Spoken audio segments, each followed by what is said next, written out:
देश और दुनिया की खबरें देखने के लिए देखते रहें। नमस्कार, डीकेजी न्यूज़ देखने वाली देश विदेश की समस्त सम्मानित जनता को, दर्शकों को लोहड़ी की लख लख बधाइयाँ। कृषि मंत्री गणेश जोशी ने अपने कैंप कार्यालय में कृषि एवं उद्यान विभाग के अधिकारियों के साथ प्रदेश में बारिश न होने से फसलों को नुकसान हो रहे नुकसान की समीक्षा कर अधिकारियों को आवश्यक दिशा निर्देश दिए। विभागीय मंत्री ने अधिकारियों को प्रदेश में बारिश न होने के कारण फसलों को हो रहे नुकसान के दृष्टिगत शीघ्र सर्वे कर बारिश न होने से हुए नुकसान का आंकलन कर रिपोर्ट प्रस्तुत करने को कहा। मंत्री जोशी ने उत्पादों के निर्यात को बढ़ावा देने और किसानों की आय में वृद्धि के उद्देश्य से इंटीग्रेटेड पैक हाउस निर्माण एवं अंतर्राष्ट्रीय मानकों के अनुरूप टेस्टिंग लैब की स्थापना के लिए कागजी कार्रवाई जल्द पूर्ण करके कार्य को प्रारंभ करने के भी निर्देश दिए। उन्होंने प्रदेश के 93 राजकीय उद्यानों को पुनर्जीवित रिवाइव करने पर विशेष जोर देते हुए कहा कि इन उद्यानों को अन्य सृजन से जोड़ने के लिए ठोस प्रयास किए जाएं। इस अवसर पर सचिव कृषि डॉक्टर SN पांडे, उद्यान निदेशक सुंदरलाल सेमवाल, कैंप निदेशक डॉक्टर नृपेंद्र चौहान, बागवानी मिशन निदेशक महेंद्र पाल, कृषि उप निदेशक अजय वर्मा सहित अन्य अधिकारी उपस्थित रहे। आइए हम भी चलते हैं कैंप कार्यालय में और सुनते हैं पूरे विषय को लेकर गणेश जोशी ने और क्या कहा। क्योंकि इस बार मानसून आने के कारण फसलों को नुकसान हो रहा है। हम लगातार स्थिति पर नजर रखे हुए और जिलों से हमने बातचीत की। अभी तक 15% क्षति का आकलन हुआ है और जैसे मौसम विभाग का अनुमान है और मकर संक्रांति को बारिश होती है तो हमारी तो प्रभु से प्रार्थना है कि कल बारिश हो। अगर बारिश हो जाती है तो मुझे साइंटिस्ट ने बताया कि हमारी जो रिकवरी हो सकती है, नहीं तो सरकार किसानों के साथ में खड़ी है और जो हर संभव मदद होगी, क्योंकि 33% तक मुआवजा भारत सरकार से मिलता है। तो लेकिन उससे नीचे की क्षति होती है तो सरकार किसानों के साथ में खड़ी है, हर संभव की मदद की। सैनिक कल्याण मंत्री गणेश जोशी ने नया गांव विजयपुर हाथीबड़कड़ा स्थित मल्टीपर्पज हॉल में all India Gorkha ex service welfare association द्वारा आयोजित धन्यवाद एवं सम्मान समारोह में मुख्य अतिथि के रूप में प्रतिभाग किया। इस अवसर पर मंत्री गणेश जोशी ने बैरिस्टर हरि बहादुर गुरंग की प्रतिमा पर माल्यार्पण कर श्रद्धांजलि अर्पित की तथा वरिष्ठ नागरिकों को सम्मानित भी किया। इस अवसर पर एसोसिएशन के अध्यक्ष कर्नल सेनावृत RS क्षेत्रीय महासचिव कैप्टन सेनावृत दिनेश प्रधान, भाजपा के मंडल अध्यक्ष राजीव गुरंग, कर्नल DK प्रधान, खेम बहादुर थापा, पदम सिंह थापा, AK मुखिया, TD भूटिया, सृष्टि प्रधान, कर्नल राम सिंह उपाध्याय, सुखदेव गुरंग, ज्योति कोटिया, संध्या थापा, नीला शर्मा सभी लोग उपस्थित रहे।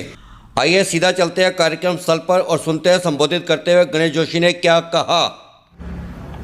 भारत माता की, भारत माता की। आज ऑल इंडिया गोरखा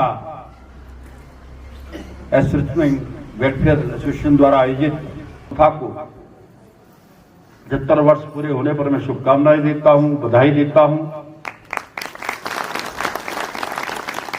75 वर्ष का अंतराल या कहूं एक युग की समाप्ति होती है। आज एवरेज आयु जो है 60 ईयर है।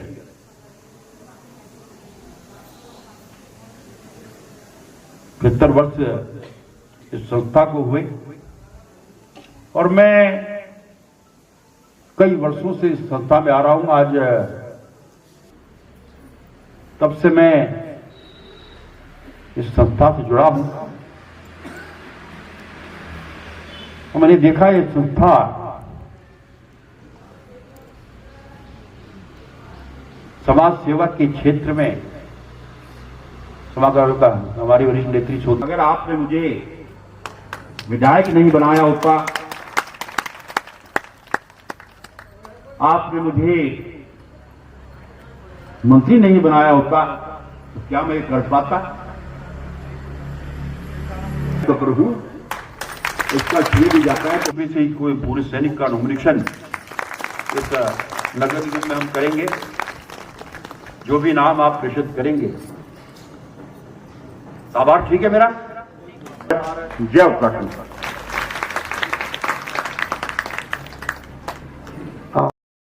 मुजफ्फरनगर का उभरता गैंग देहरादून में नेशनल बोध घर का बेदी निकला। लूट की घटना का मास्टरमाइंड एसएसपी दून के नेतृत्व में दून पुलिस को मिली एक बड़ी सफलता। आइए पूरी कहानी सुनते हैं एसएसपी की जुबानी। सीधा चलते हैं एसएसपी कार्यालय और सुनते हैं क्या कहना है इस पर एसएसपी महोदय का। श्री सराफत जी के द्वारा जो है 9 जनवरी को पुलिस को सूचना दी गई थी कि उनके यहाँ रात्रि में 4 अज्ञात लोग घर में घुस गए थे, जब उनके परिजन वहाँ थे और वहाँ पर डरा धमकाकर तमंचे के बल पर और चाकू के बल पर उनके घर में लूटपाट करी और 1 लाख रुपए जो उन्होंने कहीं से लिए थे वो 1 लाख रुपए लेकर और कुछ घर की ज्वेलरी लेकर फरार हो गए। चूँकि मामला काफ़ी संवेदनशील था, घटनास्थल निरीक्षण किया गया, तत्काल इसमें विभिन्न टीमें बनाई गई थी और इसमें जो है सीसीटीवी फुटेज, अन्य जो हमारे मुखबिर तंत्र होते हैं, इस तरह के लोगों को चिन्हित करने के लिए कोई गैंग ऐसा सक्रिय हो जो घर में घुसकर इस तरह की वारदात को अंजाम देता हो, तो सभी साक्ष्य संकलन करते हुए इसमें 5 अभियुक्तों को ट्रेस किया गया। जो 4 उनकी गिरफ्तारी हुई है जो घर के अंदर घुसे थे और एक जो इसमें वादी है उन्हीं का रिलेटिव यहाँ पर लगता है बुआ का पति है जो है वो उसमें मास्टरमाइंड था, जिसके द्वारा उसको ऐसी सूचना मिली कि जो वादी हैं उनकी एक डील हुई है ज़मीन की सहारनपुर में, जिसमें बड़ी रकम आने वाली है करीब 1 करोड़ 80 लाख के, और उसको ये अंदाज़ा था कि शायद ये डील हो गई है और पैसा घर पे आया होगा, इसीलिए उसने षड्यंत्र अपने 4 अन्य साथियों के साथ रचा और उनको अंदर भेजा, घर की शिनाख्त कराई और घर के बाहर से फिर वो वापस चला गया था। चारों लोगों द्वारा घटना कारित की गई और 5वां व्यक्ति जो बाहर से रेकी कराने में शामिल रहा, जो वादी का स्वयं का रिश्तेदार था। इसमें 91,000 के करीब जो है कैश जो लूटा गया था वो बरामद हो गया। जो कुछ ज्वेलरी की बात आई थी पूछताछ में आई है, जो वादी पक्ष से भी और जो मुलजिम है उनके द्वारा जो चीज़ें मिली पता चली है, उसके आधार पर अभियुक्त गणों का जो इसमें पुलिस कस्टडी रिमांड लिया जा रहा है और रिमांड के बाद उन ज्वेलरी को भी बरामद किया जाएगा।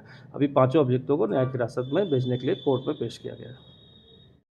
हजारों वर्षों के बाद 14 जनवरी मकर संक्रांति और एकादशी का दिन एक ही दिन आ रहा है, लेकिन इसको कैसे मनाएं कि हमारा जीवन सुख में हो। आइए समझते हैं पंडित केवल शुक्ला जी से। जय श्री राम दोस्तों, आप सभी को मकर संक्रांति लोहड़ी की हार्दिक शुभकामनाएं। जैसा कि कल जो है 14 जनवरी 2026 को मकर संक्रांति और एकादशी दोनों इकट्ठी पड़ रही हैं, तो एक कन्फ्यूज़न हो रहा है तिथियों में कि हमें मकर संक्रांति मनानी है कि एकादशी मनानी है। तो एकादशी जो है कल 5:54 तक रहेगी, तो आप कल एकादशी का व्रत रखें और 5:54 के बाद आप मकर संक्रांति का दान कर सकते हैं, खिचड़ी दान कर सकते हैं। परंतु जो खानी है या पकानी है वो खिचड़ी आप लोग जो है 15 तारीख को करेंगे और इसी प्रकार से जो है आप इस व्रत को पूर्ण कर सकते हैं।